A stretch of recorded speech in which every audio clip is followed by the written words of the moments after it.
하나님 말씀 보도록 합시다. 우리 계신 하나님 말씀은 출애굽기 20장 17절 말씀입니다. 출애굽기 20장 17절 한 절 말씀입니다. 출애굽기 20장 17절 말씀. 우리 찾으신 줄 알고 함께 합독하도록 하겠습니다. 같이 읽겠습니다. 시작. 내 이웃의 집을 탐내지 말라. 내 이웃의 아내나 그의 남종이나 그의 여종이나 그의 소나 그의 낙이나 물은 내 이웃의 소유를 탐내지 말라. 아멘. 하나님 말씀에 대한 우리의 지식은 무엇입니까? 여호와를 경외하는 것도 정결하여 영까지 이르고 여호와의 법도 지식하시며 아무리 그 법도 많은 생명보다 더 사랑할 것이며 물과 강물보다 더 선하리라. 또 주의 종이 이것으로 경고를 하고 이것을 지킴으로 사상이 크니이다. 아멘. 오늘 주의 말씀을 위해서 함께 기도하도록 합시다. 주님, 주의 말씀 앞에 섭니다. 우리의 마음을 하나님께로 향하게 도와주시고 우리의 눈이 하나님 말씀을 보고 살피고 기억하고 우리의 마음에 깊이 새기도록 도와주옵소서. 주의 말씀이 우리의 마음을 경고케 하시고 우리의 마음을 깨우시고 우리의 마음을 살게 하여 주옵소서. 주의 말씀이 영혼들마다 어두운 가운데 갇힌 자들이 풀려나게 하시고 또한 진리가 없는 자들에게 진리를 확신하며 깨닫게 도와주옵시고 이해하며 또한 깨달아서 구원에 이르도록 도와주옵소서. 하나님 말씀이 우리의 입에 꿀송이처럼 더 달고 또한 달콤하며 또한 주의 말씀이 우리 가운데 깊이 박혀 우리의 영혼을 살리고 우리의 영혼을 복되게 하시옵소서. 오늘 우리가 10번째 계명을 듣습니다. 이 계명이 말씀하시는 것이 무엇인지를 깊이 인식하여 이 말씀에 순종하는 삶을 살도록 도와주시옵소서. 주께서 함께 원하며 예수님 이름으로 기도합니다. 아멘. 오늘 이제 우리가 살펴볼 10계명은 오늘 말씀은 10번째 계명, 마지막 계명입니다. 여러분들이 10번째 계명 하는 동안 말씀을 여러분에게 선포할 때에 그 계명들을 다 하나하나 어떻게 기억하시고 생각하는지 모르겠습니다. 오늘 마지막 계명에 대해서 그 의미를 살펴볼 텐데 마지막 계명은 전체에 대한 요약이고 또한 전체에 대한 정신이고 또 핵심입니다. 이 10번째 계명은 이 10계명 전체에 대한 요약이기 때문에 앞에 있는 계명들이 무엇인지를 여러분이 기억하셔야 합니다. 그래서 앞에 있는 계명들을 좀 하나씩 여러분에게 짧게 정리를 해드리고 또한 여러분이 숙지할 수 있도록 이해할 수 있도록 하나씩 요연하게 여러분의 말씀을 드리도록 하겠습니다. 첫 번째 계명을 봅시다. 여러분, 나 외에 다른 신을 내게 두지 말지어다. 이 계명이 여러분에게 말씀하는 건 무엇입니까? 우리는 어떻게 이 계명을 지켜야 됩니까? 여기서 우리는 이 계명 속에 세상에 하나님밖에 없다는 사실을 기억합니다. 다른 신은 없습니다. 또 이 계명에서 우리 가운데 가르침받고 우리 가운데 요구하는 것은 무엇입니까? 하나님만을 섬기라는 것이 하나님밖에 없기 때문에 그래요. 근데 우리는 어떻게 다른 신을 섬깁니까? 우리는 자연 법칙과 세상 이치를 따라 삽니다. 자연 법칙과 세상 이치라는 것은 하나님이 아니지만 우리는 모든 사람들은 자연 이치에 따라서 자연 이치가 마치 신인 것처럼 그것이 절대적인 룰이고 또한 우리 인생을 살리는 법칙인 것처럼 우리는 착각하며 삽니다. 그래서 하나님 위에 세상 이치와 자연 법칙을 두는 것이에요. 세상 이치란 이런 것입니다. 열심히 수고하고 애를 쓰고 노력하면 잘 산다는 것이에요. 자기 건강을 위해서 부지런히 애를 쓰고 또한 부지런히 노력하면 자기 건강을 유지하며 자기 인생을 위해서 수고한 만큼 열매가 거둬들일 수 있다는 것이에요. 이것이 자연 법칙이고 세상 이치입니다. 여러분 이것이 다 틀린 것은 아닙니다. 그러나 여러분이 땀 흘려 수고해서 밤에 늦게 눕고 아침에 일찍 일어난다 할지라도 여러분이 수고한 것이 헛될 수 있다는 사실을 기억하십시오. 세상 이치는 우리의 인생에 대하여 우리의 삶에 대하여 보장해 주지 못한다는 것이. 여러분 세상 사람들이 헛되게 사는 줄 아십니까? 가난한 사람들은 날마다 게으르고 나태해서 못 사는 줄 아십니까? 아침에 늦게 눕고 아침에 새벽에 일어난데도 불구하고 어떤 사람에게서 인생이 끊임없는 수고와 끊임없는 고통 속에서 또한 가난과 궁핍에서 벗어나지 못하고 인생을 살아가는 사람도 있습니다. 여러분 세상 이치가 우리의 모든 인생을 보장해주지 않습니다. 자기 건강을 위해서 좋은 것을 먹고 또한 자기 유익한 몸을 위해 유익하고 수고하며 산다고 해서 오래 사는 것이 아니라는 사실이에요. 세상 이치 너머에 계신 분이 있는데 그분이 하나님이라는 사실이에요. 자연법칙 너머에 계신 분이 계신데 하나님이라는 분이십니다. 세상 이치와 자연법칙은 하나님께서 주신 것이고 하나님께 내신 것입니다. 그것은 하나님의 뜻에 의해서 움직이고 또한 뜻에 의해서 조절되는 것입니다. 그렇기 때문에 여러분들이 하나님 왜 이 세상 법칙과 자연 법칙을 여러분의 삶의 원리로 삼고 그것이 나의 인생을 보장해주고 나의 삶을 보장해주며 책임지리라 착각하는 것은 여러분은 헛된 것을 믿고 있을 뿐만 아니라 첫 번째 계명을 범하는 것입니다. 하나님은 이 세상에서 너희의 운명을 맡기지 말라고 합니다. 이 세상 자연 법칙에 따라 너희 인생을 사는 것이 아니라 하나님의 법칙에 따라 살라고 말합니다. 그것이 첫 번째 계명에서 우리가 듣게 되는 내용입니다. 두 번째 계명을 보도록 합시다. 우상에 대한 내용입니다. 우상을 만들지 말라 합니다. 왜입니까? 첫 번째 내용은 무엇입니까? 우상이라는 것은 신적인 존재를 초월자를 내가 만드는 것이에요. 여러분, 우상에 대해서 하나님께서 말씀하시는 것은 우상의 세상의 모든 우상들, 사람의 형상이나 짐승의 형상이나 이 세상에 있는 모든 피조물의 형상들을 만들어내는 이 모든 것은 그것을 하나님으로 대체하는 것은 하나님을 멸시하는 행위라는 것이에요. 왜냐하면 하나님은 모든 어떤 우상으로도 어떠한 피조물로도 그 형상을 하나님의 형상을 담아낼 수 있는 존재가 전혀 없다는 사실이에요.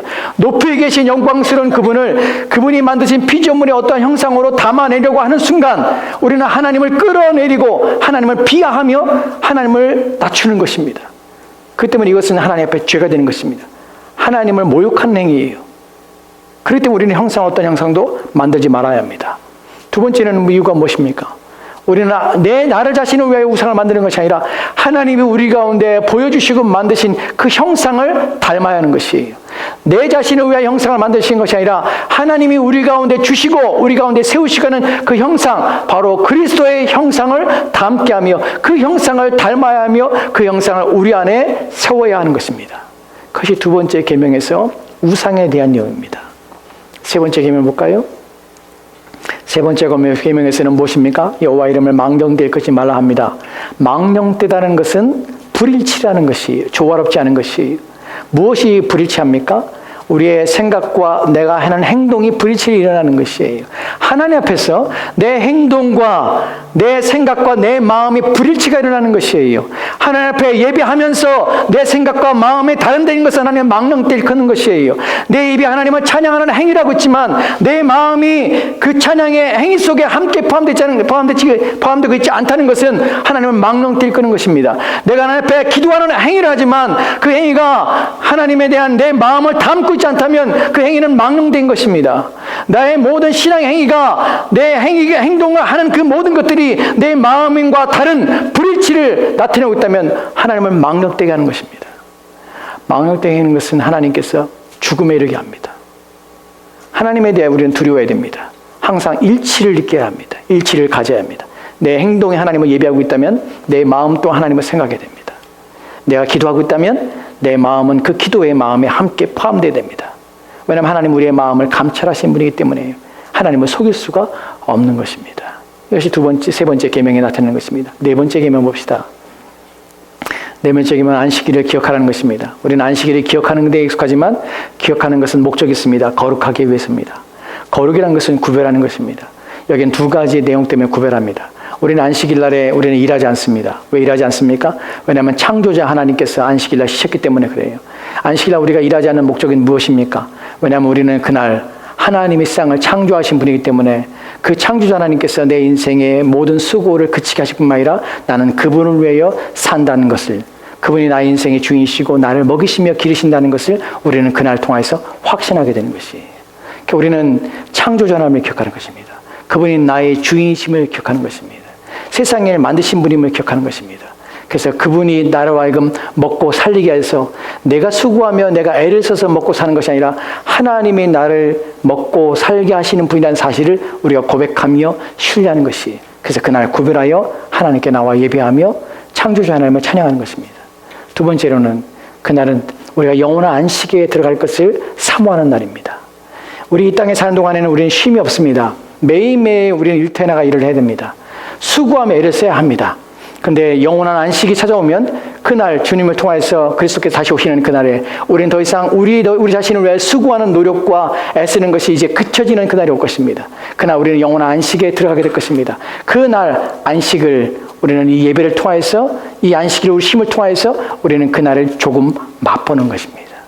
그것이 바로 안식일에 거룩히 지켜야 되는 내용들이며 또한 우리가 거룩히 되는 이유며 또 우리가 얻게 되는 것들입니다. 다섯 번째 계명 보도록 합시다. 다섯 번째 계명에서 내 부모를 공경하라 합니다. 여러분, 이 계명은 사람을 위한 것이 계명이 아니라 하나님을 위한 것이라고 말씀을 드렸습니다. 내 부모를 공경하는 것은 하나님을 섬기는 것입니다. 이유는 모든 위에 있는 권세, 내 위에 있는 사람들에게 있어서 우리는 그 권세를 허락하신 분이 하나님이라는 사실을 압니다. 하나님께서는 내 머리 위에 누군가를 두심으로, 그것이 부모이건 상사이건 또한 세상에 어떤 직책을 가진 사람이건 그 사람을 통해서 하나님은 자신을 섬기며 자신을 또한 존중하며 자신을 공경하는 법을 우리 가운데 가르치기를 원하셨습니다. 그러니까 우리는 우리 머리 위에 있는 사람들에게 순종할 때에 우리는 누구를 섬기게 되냐면 하나님을 섬기게 되는 것이, 그러면 말미암아 하나님께 영광을 돌리며 하나님을 존중히 여기는 것입니다. 그것이 모든 권세에 있는 자들에게 하나님께서 주신 목적의 이유입니다. 여섯 번째 내용을 보도록 합시다. 여섯 번째는 살인하지 말라는 것입니다. 여러분, 살인한다는 것은 누군가를 생명을 빼앗는 행위입니다. 그러나 이 살인은 단순히 누군가의 생명을 빼앗는 데 그치는 것이 아니라, 왜 그러지 말아야 합니까? 왜냐하면 모든 인간은 하나님의 형상을 닮아내며 하나님의 형상을 가지고 있기 때문에 그렇습니다. 그러니까 우리는 누군가에 대해서 어떻게 해야 합니까? 그 사람의 생명을 존중하며 생명을 보장하며 보호하는 일에 온 힘을 기울여야 한다는 것이에요. 단순히 다른 사람의 생명을 취하지 않는 행위로 그치는 것이 아니라 다른 사람의 생명을 보존하는 일에, 보호하는 일에 애를 써야 하는 것이에요. 왜 그래야 됩니까? 왜냐하면 그 사람의 생명은 단순히 그 한 사람의 생명이 아니라 하나님의 형상을 담고 하나님의 형상을 가지고 있는 자이기 때문에 우리는 그 사람의 생명을 보존함으로 하나님의 생명을, 하나님의 형상을 보장하며 또한 지켜내는 것입니다. 그렇기 때문에 살인하지 말는 것입니다. 일곱 번째 계명 보도록 합시다. 일곱 번째 계명은 간음하지 말라입니다. 여러분이 간음하지 말라는 계명 속에서 우리가 알게 되는 것은 무엇입니까? 단순히 간음이라는 육체적인 관계를 통해서 어떤 성적 관계를 갖는 것, 이것을 금하는 것입니까? 아니요, 그렇지 않습니다. 간음이라는 것에서 우리는 두 가지 내용을 알게 되는, 첫 번째는 가정에 대한 이야기입니다. 왜 간음하지 말아야 합니까? 왜냐하면 간음이란 하나님이 만드신 가정을 파괴하는 행위이기 때문에 그렇습니다. 하나님께서는 가정에 목적을 주셨습니다. 그 가정을 세우신 목적은 하나님의 영광입니다. 하나님을 위하여 사는 것입니다. 하나님의 뜻을 이루는 것입니다. 가장 작은 단위로서 하나님의 은혜가 넘치고 또 하나님의 뜻을 이루며 또 하나님의 형상을 회복하는 자리가 가정입니다. 그 가정을 파괴하는 것이 바로 간음입니다. 그렇기 때문에 행하지 말라는 것입니다. 두 번째 이유는 무엇입니까? 두 번째는 간음이라는 것은 우리가 육체의 죄를 범하는 것입니다. 육체의 죄를 범한다는 것은 우리가 성경이 말하는 것이면 우리가 창기와 연합할 때, 창기와 우리가 간음할 때에 우리는 창기와 한 몸이 되는 것입니다. 간음이라는 것은 한 몸이 되는 것입니다. 즉 우리가 그리스도와 연합하여 한 몸이 되었는데 창기와 연합하여 한 몸을 이루는 순간 우리는 우리 육체의 죄를 짓게 되어서 우리는 하나님 그리스도의 몸을 우리는 더럽히는 행위라는 것입니다. 그 연합을 파괴하며 깨는 행위일 뿐만 아니라 우리는 오히려 창기와 연합함으로 죄와 연합한 관계가 만들어지는 것입니다. 그렇기 때문에 간음하면 안 된다는 것입니다. 이제 여덟 번째 계명을 보도록 합시다. 여덟 번째 계명은 도둑질하지 말라는 것입니다. 도둑질하는 것에 대해서 여러분은 어떻게 생각합니까? 남의 것을 훔치는 것을 우리는 도둑질로 합니다. 이 계명 속에서 말씀하시는 것은 가장 중요한 내용이 무엇이냐면 하나님께서는 우리 모든 사람에게 제물로서 선물을 줬다는 것이에요. 모든 사람이 소유한 것은 다 하나님의 선물입니다. 그렇기 때문에 이 선물을, 누군가의 선물을 우리가 취하며 내 것이 아닌 다른 사람의 것을 내가 훔치며 탈취한다는 것은 그에게 주신 하나님의 선물을 내가 탈취하여서 그것을 도적의 제물로 만들어 버린다는 것이에요. 하나님의 것을 내가 훼손하며 하나님의 것을 나쁜 용도로 오용하며 남용하게 되는 것입니다. 그래서 나는 남의 것을 취하지 않으마냐마 그에게 주신 하나님의 선물을 보존할 뿐만 아니라 그 선물이 제대로 사용되며 또한 쓰여지도록 나는 그 돕는 역할을 내가 하는 것입니다. 또한 두 번째로는 내 자신에게 주신 하나님의 선물을 나는 어떻게 관리하며 또한 그것을 어떻게 잘 유용할 것인가 하는 부분에서 이 계명은 우리에게 고민을 던져주고 우리 자신을 살펴보라고 말씀하는 것입니다. 이것이 도둑질하지 말라는 것입니다. 우리가 지난 시간에 살펴봤던 이제 아홉 번째 계명입니다. 내 이웃에 대하여 거짓 증거하지 말라. 여러분, 거짓 증거라는 것은 거짓말을 하는 것이에요. 왜 거짓 증거하면 안 됩니까? 남에게 헐뜯거나 비방하거나 속이거나 남의 것을 취하기 위해서 내가 계획을 품거나 하는 일들을 우리는 왜 하지 말아야 됩니까? 왜 거짓에 대해서 우리는 하지 말아야 됩니까? 이 계명에 주는 가장 중요한 내용은 무엇이냐면 거짓이라는 것은 결코 하나님의 속성과 성품이 아니라는 사실입니다. 성경의 말씀에 예수님께서 말씀하시지 요한복음 8장 44절 말씀에서 예수님께서는 거짓이 아비에게서 난 것입니다. 거짓의 아비가 누구입니까? 마귀입니다. 즉 거짓이라는 것은 하나님의 성품도 하나님의 속성도 아닐 뿐만 아니라 이것이 왜 하나님께서 미워하시는 것이냐면 거짓은 마귀의 속성, 즉 하나님의 아닌 속성을 드러내며 그것을 닮아가는 것이기 때문에 하나님께서 미워하시는 것입니다.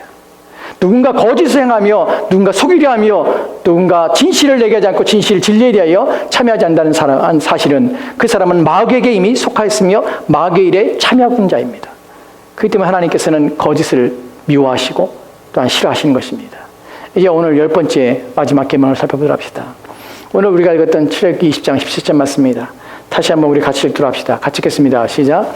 내 이웃의 집을 탐내지 말며 내 이웃이 아니나 그의 남종이나 그의 여종이나 그의 소나 그의 낙이나 물은 내 이웃의 소유를 탐내지 말라. 아멘. 내 이웃의 것을 탐내지 말라는 것입니다.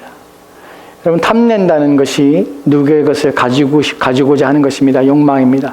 그래서 이 계명이 8계명과 비슷하게도 생각합니다. 반복이 아닌가 생각합니다. 도둑질하는 것과 이 계명이 일치하는 것처럼 보입니다. 그래서 도둑질하지 말라, 남의 것을 빼앗거나 훔치거나 탈취하거나 하는 행위들, 탐내지 말라, 이것이 연결된 것처럼 보입니다. 또한 심지어는 9계명과도 연결된 것처럼 보이고 심지어는 7계명과도 연결된 것처럼 보입니다. 왜냐하면 간음을 통해서 남의 것을, 남의 아내, 남의 소유를 내가 취하기 때문에. 그래서 이 10계명이 마치 다른 것에 대한 반복으로 첨가된 것처럼 착각하지만 사실 이 계명은 그렇지 않습니다. 이 10계명 가운데 10번째 계명은 모든 계명에 대한 정신이고 또한 모든 계명에 대한 것을 포괄하고 있습니다. 그리고 그것을 정리하며 요약하는 것입니다. 10계명을 정리하면 10계명을 두 가지로 나눌 수 있는데 하나는 1계명과 또한 10번째 계명을 우리가 구분할 수 있습니다. 첫 번째 계명은 모든 계명의 주제입니다. 10계명을 살펴볼 때 첫 번째 1계명에서 내 하나님 외에 다른 신을 내게 두지 말라는 계명은 하나님을 섬기라는 것이에요. 이 계명은 10번째 모든 계명을 포함하고 있는 모든 주제의 가장 중요한 주제입니다. 왜 그렇습니까? 하나님을 섬기는 것이 나머지 모든 계명 속에서 이미 포함되고 있기 때문에 그래요.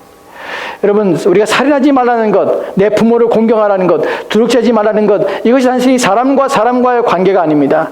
우리는 그 모든 계명을 통해 살펴볼 때 무엇을 보게 되었습니까? 이 계명을 지키는 것은 단순히 사람을 대하는 방식, 우리가 사람들과의 관계 속에서 좋은 관계를 유지하는 것, 또한 인륜과 도덕을 지키는 것, 라는 차원에서 말하는 것이 아니라 이 모든 계명의 순종의 목적과 이유는 하나님과 관계가 있다는 것이에요.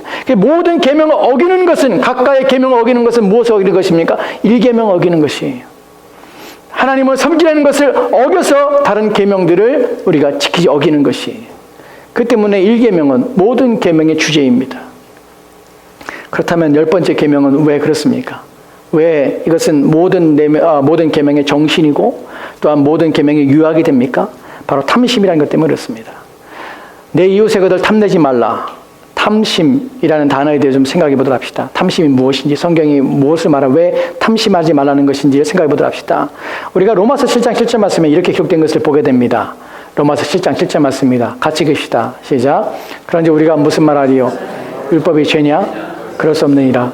율법으로 말미암지 않고는 내가 죄를 알지 못하였으니 그 율법이 탐내지 말라 하지 아니하였으면 내가 탐심을 알지 못하였으리라. 아멘. 여기 보면 율법의 기능에 대하여 바울이 말하고 있습니다. 율법은 어떤 기능을 가지고 있냐면 죄를 알게 하는 것이에요. 율법으로 말미암지 않고는 내가 죄를 알지 못하느니라. 우리가 율법을 들을 때에 죄가 무엇인지 아는 것이에요. 하나님에 대해 알지 못하면, 하나님의 법이 무엇인지를 알지 못하면 내가 죄인이라는 사실을 모릅니다. 율법은 하나님 말씀은 우리 가운데 무엇을 주냐면 하나님이 정하신 기준이 무엇인지를 보여주는 것이에요. 사람들은 각기 자기의 기준을 갖고 살았습니다. 그래서 사람들은 자기는 죄인이 아니라고 생각하는 것이에요. 여전히 사람들은 나는 의로워, 어려운 존재라고 생각합니다. 왜요? 상대적으로 보기 때문에 그래요. 감옥에 있는 사람들 봐라. 그들이 얼마나 큰 죄를 졌는가. 내가 감옥에 가지 않은 이유는 나는 그들보다 의롭기 때문이라는 것이에요. 다 각자의 기준을 가지고 그 기준의 잣대를 가지고 자기를 평가합니다. 그 남들보다 조금 의로운 것이 보이고 남보다 조금 선한 것이 보이면 나는 괜찮다는 것이에요. 그것이 세상 사람들이 자신을 보는 관점입니다. 근데 성경은 그런 관점을 깨부시는 것이에요. 10가지 계명 우리가 살펴봤을 때 앞선 계명들 속에서 우리는 하나도 하나님 앞에 온전치 못함을 압니다. 우리는 계명을 어긴 자들입니다.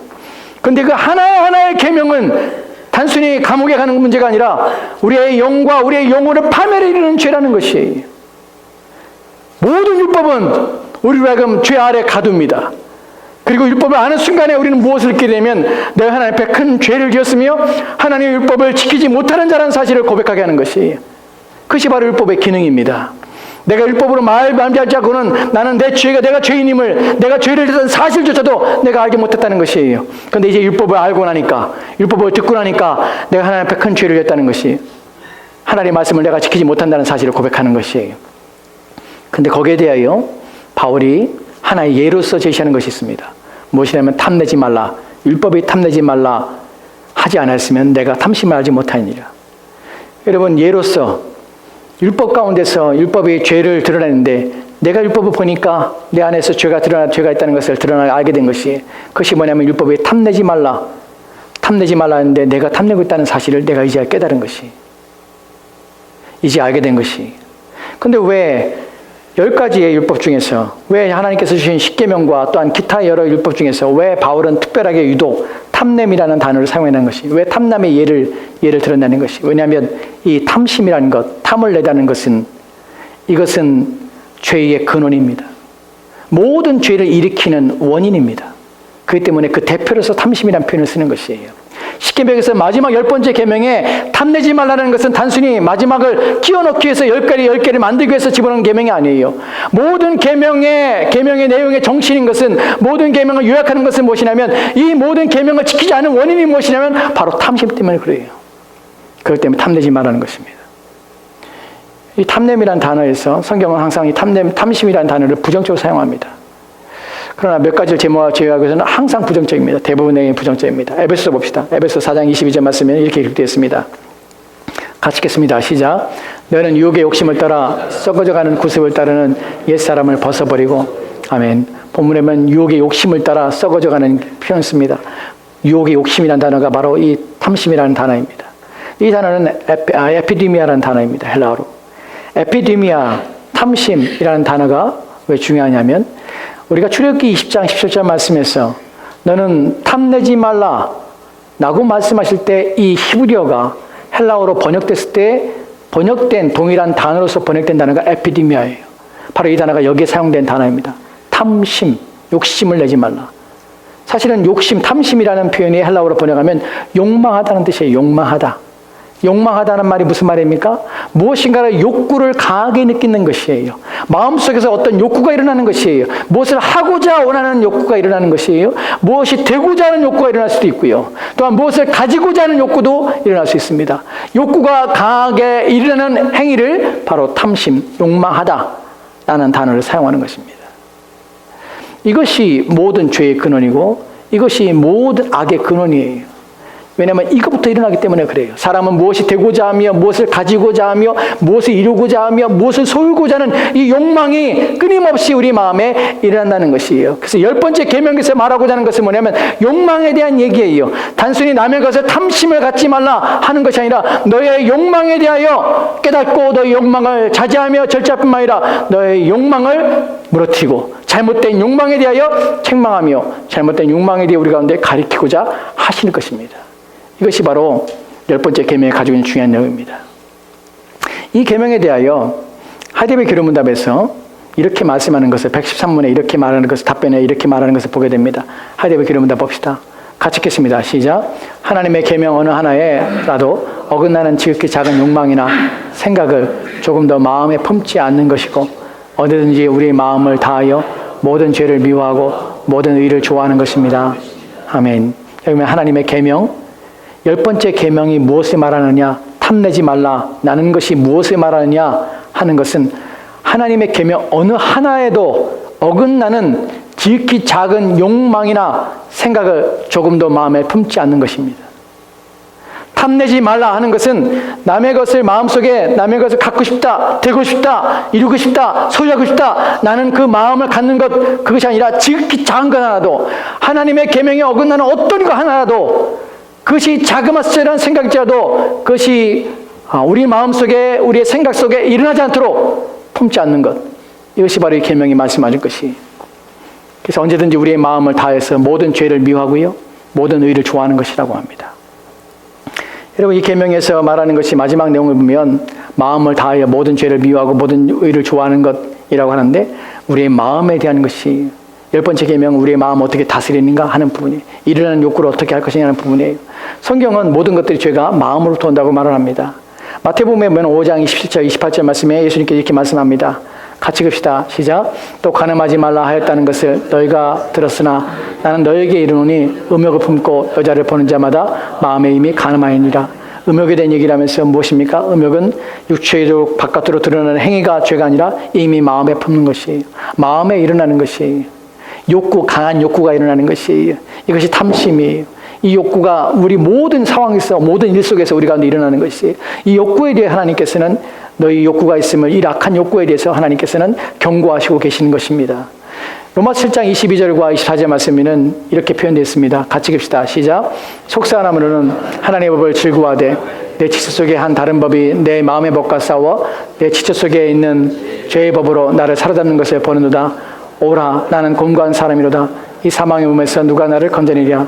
아멘. 이 구절에서 오라, 나는 곤고한 사람이라 합니다. 왜 그렇습니까? 왜냐하면 이 사람의 마음속엔 두 가지 마음이 있기 때문에 그래요. 이 사람은 구원받은 사람입니다. 첫 번째 마음은 무엇입니까? 내 속사람으로 내 속에 있는 사람이 마음을 가지고 있는데 하나님의 법을 즐거워합니다. 즉 하나님을 기뻐하는 것이에요. 하나님이 원하시는 것을 하고 싶은 것이에요. 그런데 내 마음에 다른 법이 있습니다.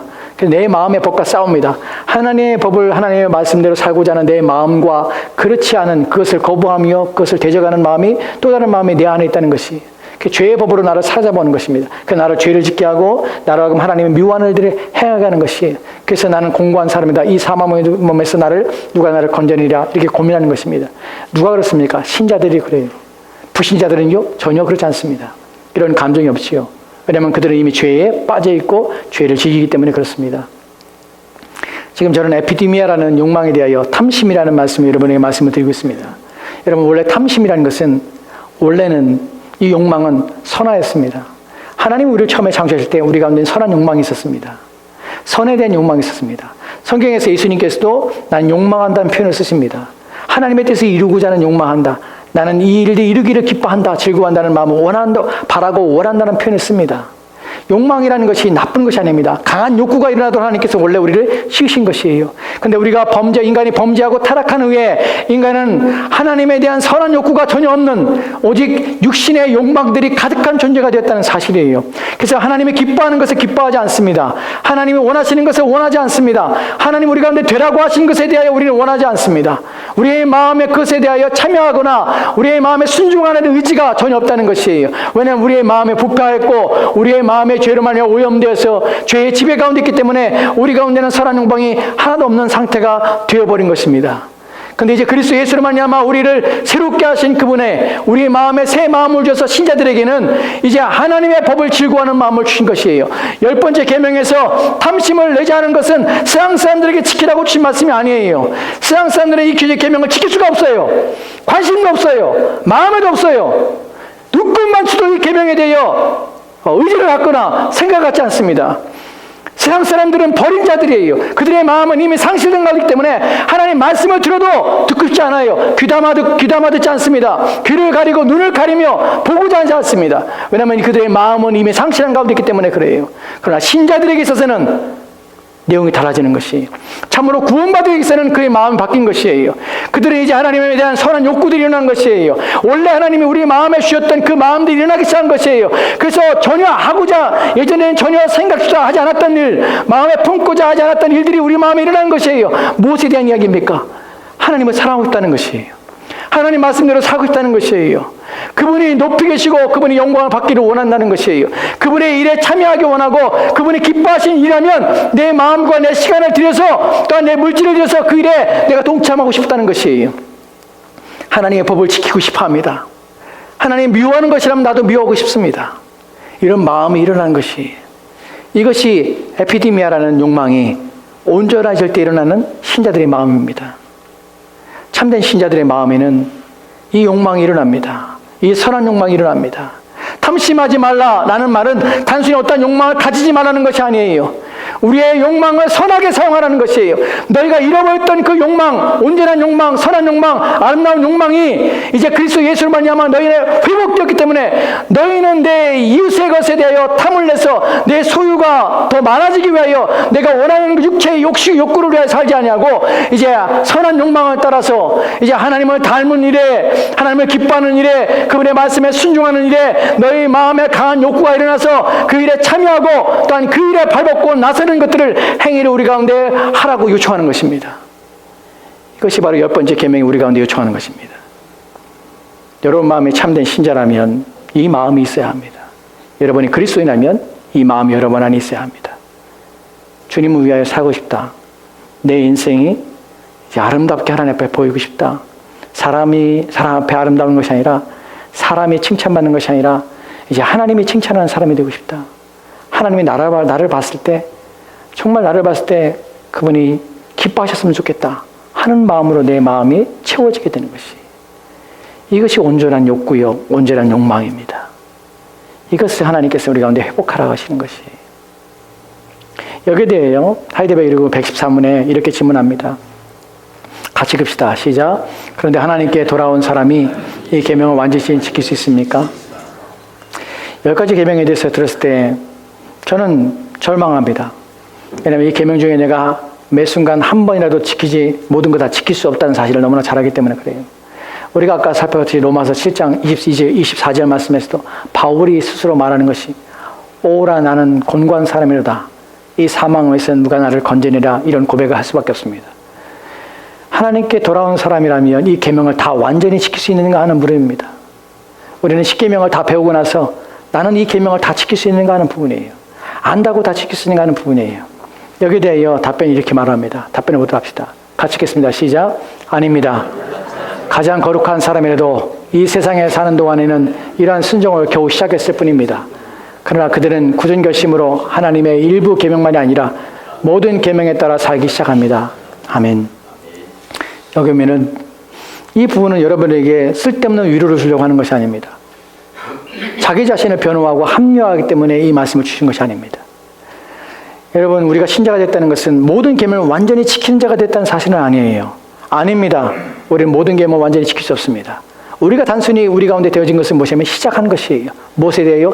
가장 거룩한 사람에도, 우리 중에 가장 거룩한 사람에도 이 세상에 사는 동안에는 이러한 하나님의 계명에 대해 순종을 이제 겨우 시작한 것뿐이에요. 우리는 하나님 계명을 다 지킬 수 없습니다. 이 말은 무슨 말이 아십니까? 우리는 하나님 외에 그리스도의 은혜 없으면 다 우리는 하나님의 진노와 심판 아래 놓일 수밖에 없다는 사실이에요. 그러나 우리 가운데 일어난 일이 무엇입니까? 굳은 결심으로 하나님의 일부 계명만 아니라 모든 계명에 따라 살기 시작한 것이에요. 여기서 말하는 걸 기억하십시다. 하나님의 계명이 일부 계명이 아니에요. 사람들은 그렇게 말을 합니다. 어떤 계명을 내가 지키고 있을 때문에 난 하나님의 사람이라고 얘기를 합니다. 거짓말입니다. 이 계명을 나는 지키기 때문에 나는 하나님 계명을 순종하겠습니다 라고 말합니다. 거짓말입니다. 어떤 하나의 일들에 대하여 나는 이게 하나님 앞에 순종하고 이 일들을 하고 있으니까 다른 것들은 다 안 해도 나는 이 일 하나 하니까 이 사람은 참된 믿음입니다. 참된 신자입니다 라고 말합니다. 거짓말입니다. 왜냐하면 하나님의 신자는 모든 계명에 있어서 지키려고 애랬습니다. 모든 하나님의 말씀에 대해 순종하려고 했습니다. 어떤 특정하게 나의 이해타산이 맞는 일에 내가 순종하지 않습니다. 어떤 내가 기뻐하는 일에만 내가 참여하지 않습니다. 모든 말씀이 하나님 말씀이기 때문에 그 모든 말씀에 순종하려고 하는 것이, 그래서 모든 계명에 따라 살기 시작하는 것이. 어떤 사람에게는 남에게 선물하고 남에게 베풀고 하는 것을 잘하는 사람이 있습니다. 다른 것들은 다 하나님 없이 살고. 이 사람은 신자가 아닙니다. 신자 아닙니다. 왜냐하면 그것은 자기 이치에 맞기 때문에 그래요. 자기의 마음에 맞기 때문에 그래요. 그것은 거짓입니다. 왜냐하면 하나님의 계명은, 하나님의 사람은 자기가 원하는 것, 자기가 즐겨하는 것, 자기가 기뻐하는 것에만 충성하지 않습니다. 모든 계명과 모든 말씀 앞에 순종하려고 애랬습니다. 그래서 가슴 아픈 것이, 내가 잘하는 부분이 있지만 그것만 하나님께 순종하는 것이 옳지 않기 때문에 내가 못하는 부분, 내가 순종하지 모든 영역에서도 하나님 말씀대로 살려고 부단히 애를 쓰기 때문에 가슴이 아픈 것이, 그리고 힘든 것이, 그러나 해야 되는 것이에요. 그렇다면 이제 115문에서 그렇다면 이제 어떻게 사는 것입니까? 어떻게 됩니까? 하는 부분에서 115문 답변을 보도록 합시다. 다음입니다. 아니요, 그 위에 거 질문입니다. 115문 질문입니다. 같이 깁시다. 시작.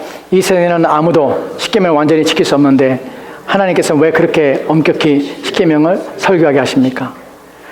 원래 십계명에 대해서는 교회에서는 1년에 한 번씩 설교하게 되었습니다. 십계명을 계속 설교를 해야 돼요. 계속 듣게 합니다. 하나님께서 왜 엄격하게 이 십계명을 지키라고 우리가 계속 설교하게 합니까?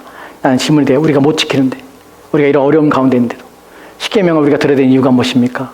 라는 것입니다. 거기에 대하여 두 가지 답변이 있습니다. 첫째 가져갑시다. 첫째, 시작. 평생 동안 우리의 죄악된 본성을 더욱더 알게 되고 그리하여 그리스도 안에서 사죄와 의로움을 더욱더 간절히 추구하도록 하기 위함입니다. 첫 번째 내용만 보도록 합시다. 평생 동안 우리의 죄악된 본성을 더욱 알게 하는 것이, 십계명을 보면 볼수록요, 십계명을 여러분이 암기할 때마다, 암송하고 묵상할 때마다 알게 되는 것은 나의 죄된 본성을 더욱더 뼈저리게 느끼게 되는 것이에요. 그 결과 무엇을 합니까? 비참해집니까? 그래서 난 도저히 예수 못 믿겠다 하고 떠나버립니까? 더 이상 하나님에 대해서, 하나님 말씀에 대해 이렇게 어려운 거 내가 손해보면서 왜 해? 라고 거부감을 느낍니까? 절대로 그렇지 않습니다. 참된 신자들은 이 부족한 자기의 죄악이 드러나고 자기의 본성을 보는 순간 무엇을 하게 되면 그리스도 안에서 사죄와 의로움을 더욱더 간절히 추구하게 되는 것이, 더욱더 주님 나를 불쌍히 해달라고 하나님 앞에 나오는 것이, 더욱더 하나님의 은혜가 내게 필요한 존재라는 사실을 기억하는 것이에요. 그래서 더욱더 내 죄를 사해달라고 기도하는 것이에요. 회개하는 것이에요. 그것이 십계명을 우리 가운데 주시고 묵상하라는 첫 번째 이유입니다. 둘째 가져갑시다. 둘째, 시작. 이 세상의 삶을 마치고 육체적인 완전에 이를 때까지 하나님의 형상으로 더욱더 변화되기를 끊임없이 노력하고 하나님께 성령의 은혜를 구하기를 위함입니다. 아멘. 이 세상의 삶을 마치는 날까지, 목적지인 완전히 이를 때까지 어떻게 해요? 하나님의 형상을 더욱더 변화되기를 끊임없이 노력하게 하는 것이, 하나님의 형상으로 내가 변화되기를 하나님의 말씀을 볼 때마다 이렇게 사는 것이, 왜냐하면 하나님의 속성과 성품이 십계명에 드러나기 때문에 십계명을 볼 때마다 여러분은 하나님의 형상을 여러분 안에서 세울 수가 있는 것입니다. 또한 하나님께서 성령의 은혜를 구하기 위한 것이, 그래서 우리 부족함 때문에 성령의 도우심을 구해서 성령의 도우심을 통해서 내가 이 계명을 하나씩 지켜나갈 수 있도록, 부족하지만 이 계명을 붙잡고 살기를 소망하며 내게 힘을 주시고 능력을 주시기를 하나님께 요청하는 것이, 그 십계명을 볼 때마다, 십계명을 묵상하는 사람들마다, 십계명을 가슴에 품고 사는 사람들마다 경건하며 거룩한 삶을 살게 되는 것이, 부디 여러분이 이 10가지의 계명을 기억하시고 이 계명들이 말하는 의미와 내용들을 살펴서 여러분의 삶의 구석구석마다 이 계명을 순종함이 나타나시기를 부탁드립니다. 기도합시다.